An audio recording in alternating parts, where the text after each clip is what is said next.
아 그래? 이거를 교정하기 위해서 그러면 우리가 정관을 한번 잘라보자. 자기 얘기 많이 한다고 자꾸 잘려. 그러면은 이게 이 사람들이 생각했던 논리는 뭐냐? 아. 우리는 닥터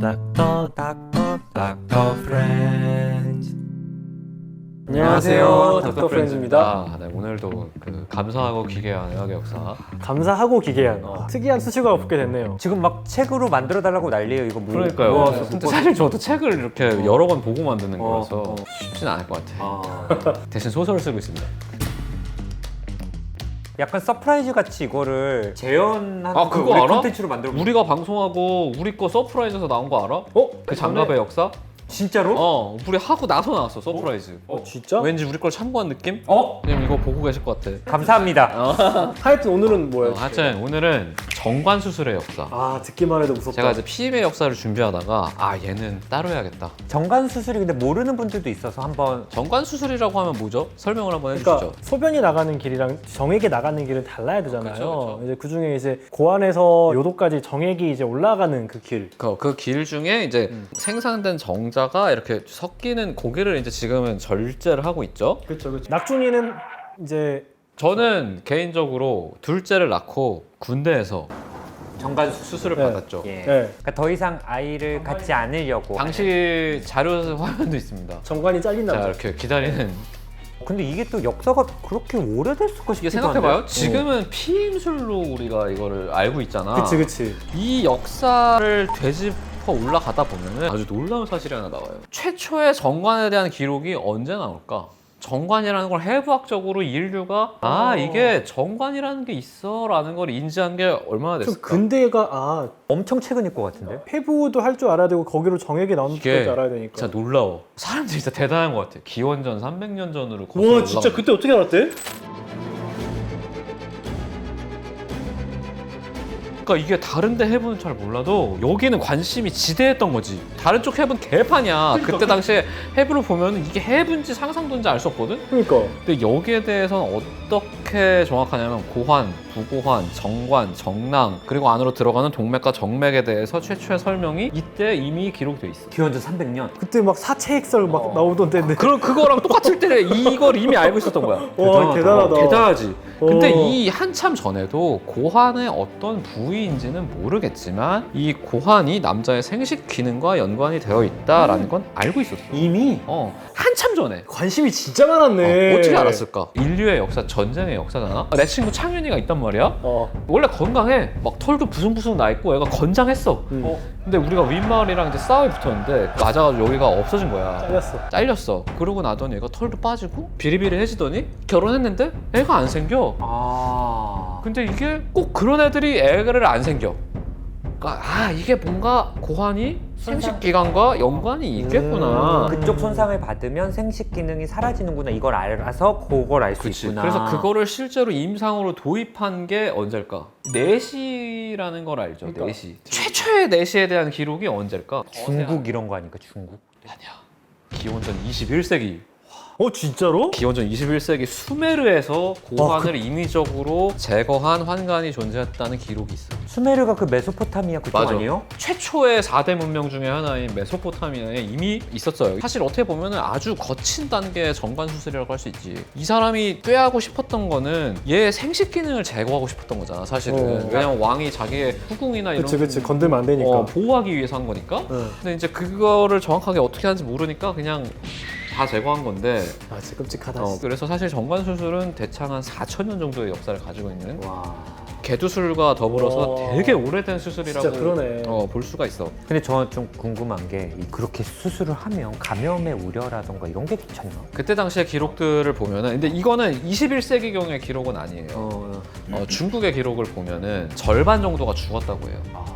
근데 그 당시에 이제 환관이 되는 거는 보통 사람이 하기보다는 굉장히 가난하거나 혹은 역적의 자식으로 돼서 이제 출세길이 아예 막혀 있거나 하는 사람들이 집이 너무 어려우니까 혹은 환관이 되면 어느 정도 황제 옆에 있을 수 있고 권력을 받을 수 있으니까 엄청난 각오를 하고 들어가는 거예요. 그래서 그거를 이제 뭐 인두 같은 걸로 이제 지혈을 했다고 해요. 전용 기구들도 있어요.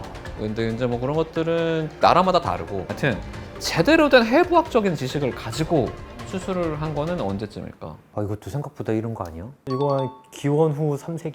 아니. 기원 이거는 쉽지 않습니다. 17세기. 17세 그치 그치. 역사가 확 흘러서 이게 사람한테 한 건 아니에요. 개한테 했어, 개. 어... 개의 이제 정관을 잘라봤더니 이게 혈관이 아니고 그러니까 피가 통하는 게 아니고 텅 비어있는 신경처럼 생긴 하얀 게 있더라. 이게 아마 평상시에는 정자나 정액이 드나드는 것 같다. 그래서 이거를 자꾸 반복을 하다 보니까 어떤 개에서는 이제 하얀 액이 차 있던 것도 확인을 하고 그래서 아 이것이 정관이고 실제로 이게 그런 기능을 하는 것 같다.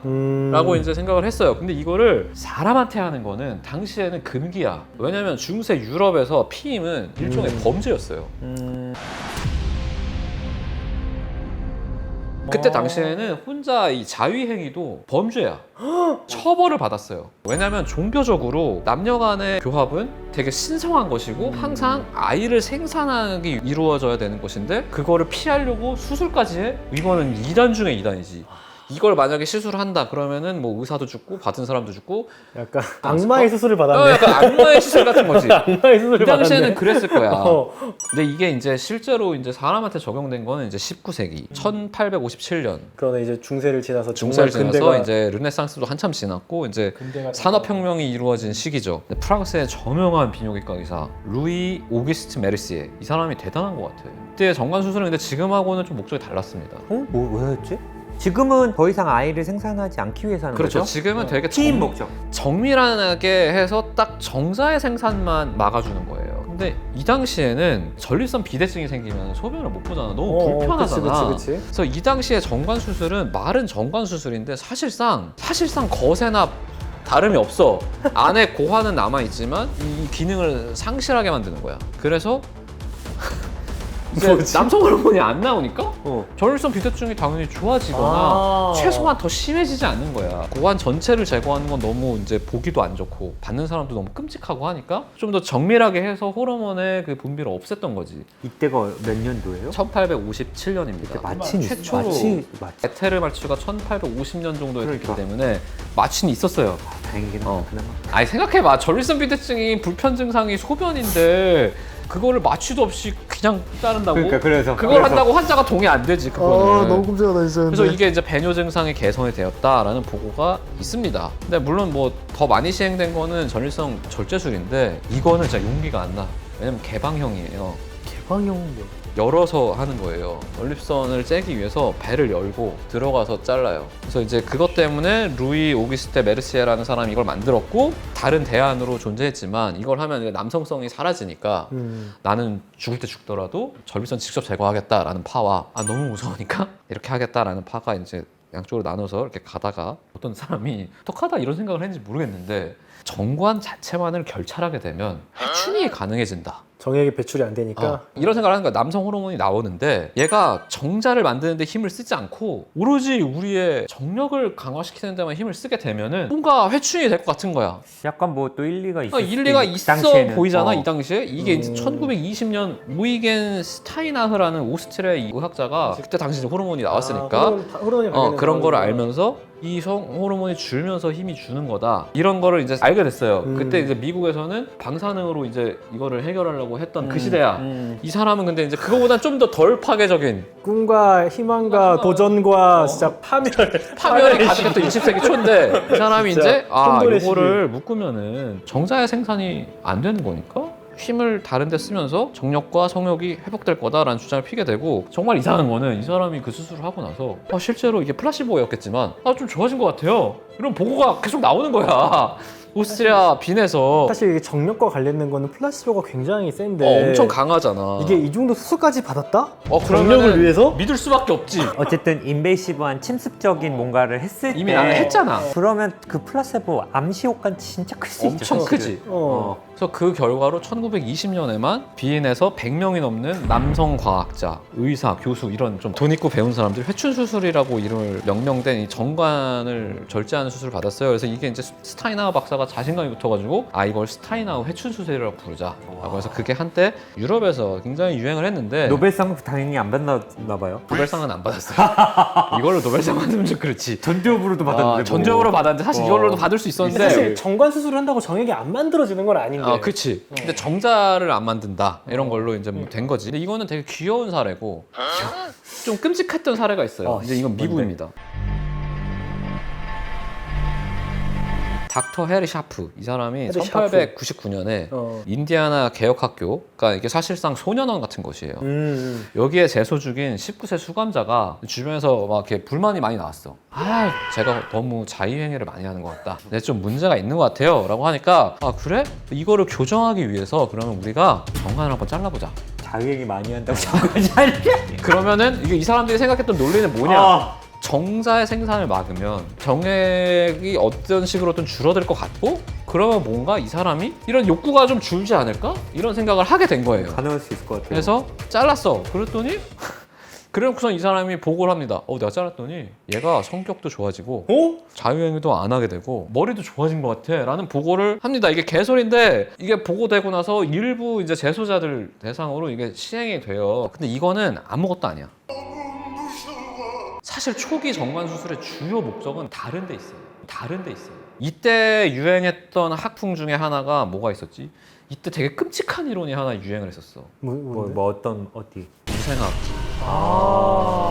우월한 유전자가 있고 열등한 유전자가 있으니 우월하지 못한 유전자는 없애는 것이 옳다라는 풍조가 나오면서 후세를 위해서. 후세를 위해서 그래서 범죄자와 정신질환자에 대해서 비자발적 동의를 받지 않은 정관 수술을 시행하게 됩니다. 끔찍한 역사야, 이게. 혼종이 돼버렸네 진짜. 그래서 이때 이제 정관 수술의 수리기 자체는 어마어마하게 발달을 해가지고 거의 완성이 돼요. 이때 이제 뭐 한 20년 동안 수십만의 사람들이 정관 수술을 받았고 이거를 제일 열성적으로 정치적으로 밀었던 사람이 있어요. 다 아는 사람. 왠지 히틀러일 것 같아. 히틀러입니다.